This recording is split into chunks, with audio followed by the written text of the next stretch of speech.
ராமநாதபுரம் மாவட்டம் கீழக்கரையில் இந்திய யூனியன் முஸ்லீம் லீக் சார்பில் கீழக்கரை சுற்றுவட்டார பகுதிகளில் பணியாற்றி சிறப்பாக சேவையாற்றி வரும் 74 ஆசிரியர்களை தேர்வு செய்து அவர்களுக்கு நல்லாசிரியர் விருது வழங்கி பாராட்டி கௌரவப்படுத்தும் விழா நடைபெற்றது. இதற்கு அக்கட்சியின் ராமநாதபுரம் நாடாளுமன்ற உறுப்பினர் நவாஸ்கனி பங்கேற்று சிறப்பித்தார். ராமநாதபுரம் மாவட்டம் திருவாடானை அருகே உள்ள உப்பூரில் வெயிலுக்கந்த விநாயகர் கோவிலில் உள்ள விநாயக பெருமானுக்கு சித்தி புத்தி தேவியாருடன் திருக்கல்யாணம் வெகு விமர்சையாக நடைபெற்றது. விநாயக சதுர்த்தி அன்று பூக்குழி உற்சவ விழாவும் வெகு விமர்சையாக நடைபெறும் என்பது குறிப்பிடத்தக்கது.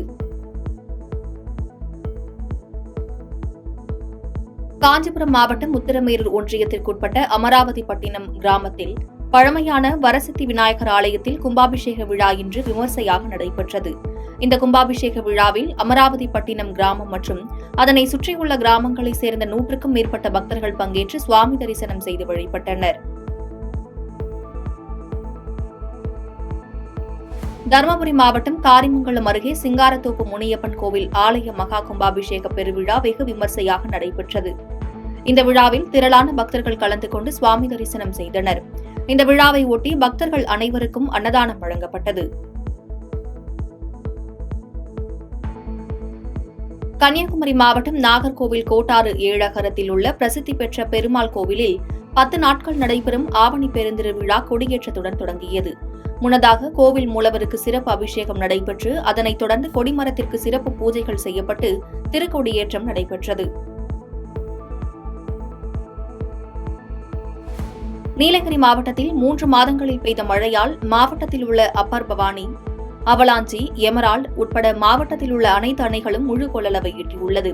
தற்போது அனைத்து அணைகளும் நிரம்பியுள்ளதால் சமவெளி பகுதியில் எதிர்வரும் கோடை சீசன் வரை விவசாயம் மேற்கொள்ள தங்குதடையின்றி தண்ணீர் விநியோகம் செய்யப்பட்டு வருகிறது.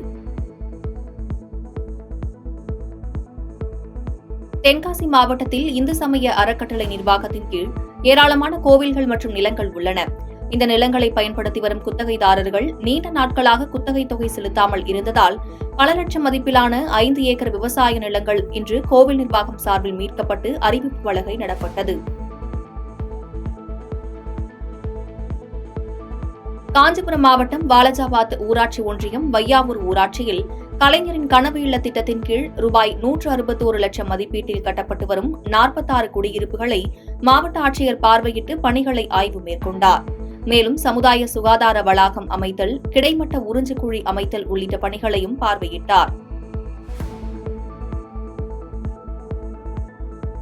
புதுச்சேரியில் உள்ள புனித ஆரோக்கிய அன்னை ஆலயத்தின் 334ஆம் ஆண்டு திருவிழா கொடியேற்றத்துடன் தொடங்கியது. முன்னதாக கொடி ஆலய வளாகத்தில் ஊர்வலமாக கொண்டுவரப்பட்டு கோவில் வளாகத்தில் உள்ள கொடிமரத்தில் ஏற்றப்பட்டது.